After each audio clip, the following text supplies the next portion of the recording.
میرا نام عثمان ہے اور آج میں آپ سے جو واقعہ شیئر کر رہا ہوں وہ ایک سچا واقعہ ہے جو میرے دادا اور دادی کے ساتھ پیش آیا جب وہ لوگ پاکستان میں ہجرت کر کے آئے تھے۔ انڈیا میں ہم گرداسپور سے آئے تھے۔ دادا بتاتے ہیں کہ یہ پراسرار واقعہ میرے ساتھ اس دن پیش آیا جب ہم لوگ ہجرت کر رہے تھے، تو آئیے انہی کی زبانی سنتے ہیں۔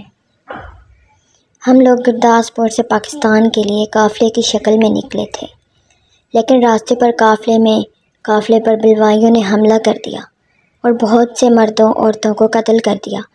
جو باقی بچے وہ زخمی تھے۔ میں اس سے پہلے حملے میں جان بچانے کے لیے کھیتوں میں چھپ گیا اور انتظار کرتا رہا حملہ ختم ہونے کا۔ جب حملہ ختم ہوا تو باقی ساتھیوں کے برعکس مجھ میں غصہ بھر گیا تھا۔ ہم لوگ آگے بڑھے تو ہمیں ایک چھوٹا سا گاؤں ملا جس کی کل آبادی 100 نفوس پر مشتمل تھی۔ ہمیں وہاں پر ایک مندر ملا جو دیکھنے میں نیا لگتا تھا۔ ہم لوگوں میں سے ایک میں اور ایک میرا ساتھی جو تھوڑا بہت زخمی تھا، چھپ چھپا کر گاؤں کے مندر میں داخل ہو گئے کھانے پینے کی چیزیں چرانے کے لیے۔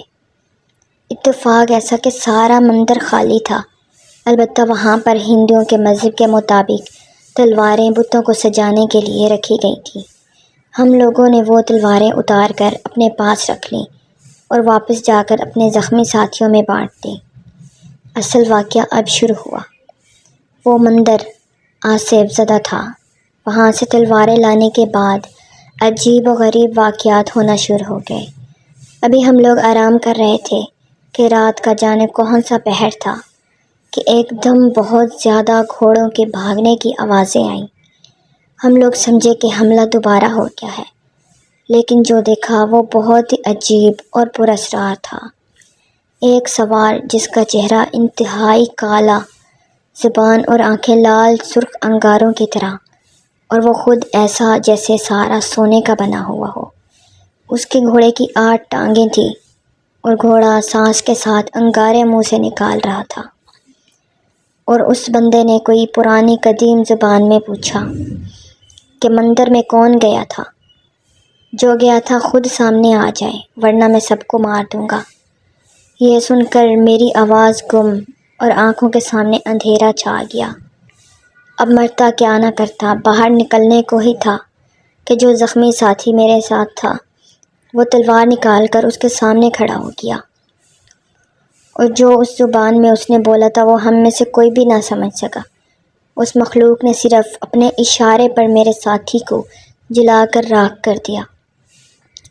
اب مجھے اپنی موت یقینی نظر آ رہی تھی، لیکن وہ مخلوق جیسے آئی تھی اور ویسے ہی غائب ہو گئی۔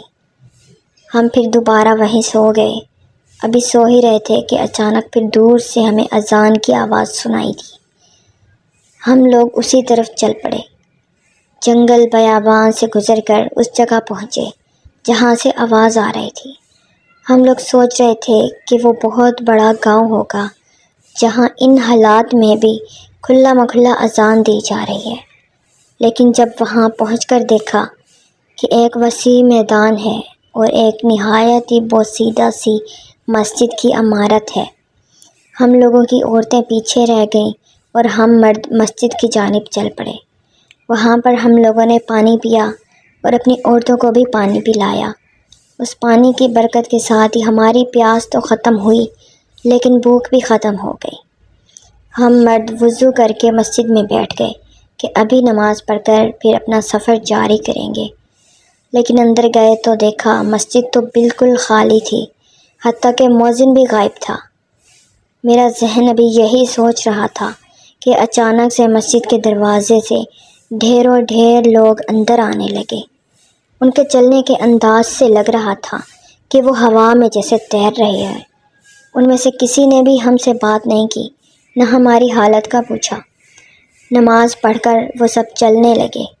جب سب چلے گئے تو ایک نوجوان آدمی میرے پاس آیا اور بولا کہ تلوار واپس نہیں کرنی، وہ دوبارہ آئے گا، ہم تم سب کی حفاظت کریں گے، وہ جو لے گیا سو لے گیا، اب کچھ نہیں ہوتا۔ یہ کہہ کر وہ تیزی سے مسجد سے نکل کر غائب ہو گیا۔ ہم نے اپنی عورتوں سے جا کر پوچھا کہ وہ مجمع کدھر گیا، تو وہ بولے یہاں پر تو ہر طرف گیدڑوں کے سوا ہم نے کسی کی آواز نہیں سنی اور کسی کو دیکھا تک بھی نہیں۔ پھر ہم لوگوں نے اپنا سفر دوبارہ شروع کیا تو ذہن میں یہی تھا کہ دوبارہ کچھ ضرور ہوگا، کچھ نہیں پتہ تھا۔ ہم لوگ چلتے رہے، چلتے چلتے ظہر کا وقت آ گیا اور دوبارہ گھنا جنگل تھا کہ اچانک ایک نہایت ہی طاقتور لمبا چوڑا بیل وہاں نکل آیا۔ وہ اتنا بڑا تھا کہ 4-5 بیل مل کر اس بیل کو ایک بناتے تھے۔ وہ بھی بالکل کالا سیاہ تھا، لیکن اس کے بال ایسے تھے جیسے سونے کی وگ پہنائی گئی ہو۔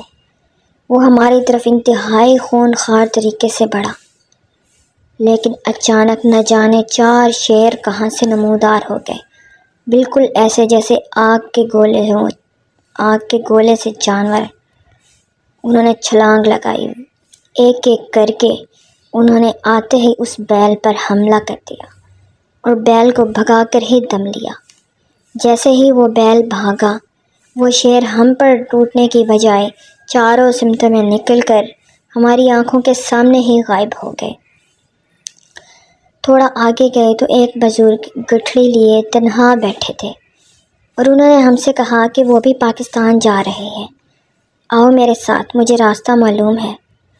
دادا کہتے ہیں کہ ان کے ملنے کے بعد ہم لوگ بمشکل آدھے گھنٹے میں پاکستانی کیمپ میں، جہاں ہم لوگ تھوڑا سے فری ہوئے، وہیں پہنچے تو وہ بابا جی مجھے ڈھونڈتے ہوئے وہیں آ گئے اور بولے، پتر ظفر علی، اب میں چلتا ہوں اور یہ تلوار مجھے دے دو، اب یہ تمہارے کسی کام کی نہیں، تم نے اسے حملے میں بچنے کے لیے چوری کی تھی، ہم نے تمہیں منزل پر پہنچا دیا، اب یہ ہمیں دے دو۔ دادا کہتے ہیں کہ میں نے انہیں کہا، کون سی تلوار؟ بس اتنا ہی کہا تھا کہ بابا جی کا ہاتھ مجھے اپنے گال پر محسوس ہوا اور میں وہیں بے ہوش ہو گیا۔ ہوش آیا تو پتہ چلا کہ میں 1 ہفتے سے بے ہوش تھا۔ میری بیوی اور ماں دونوں میرے سرہانے تھیں۔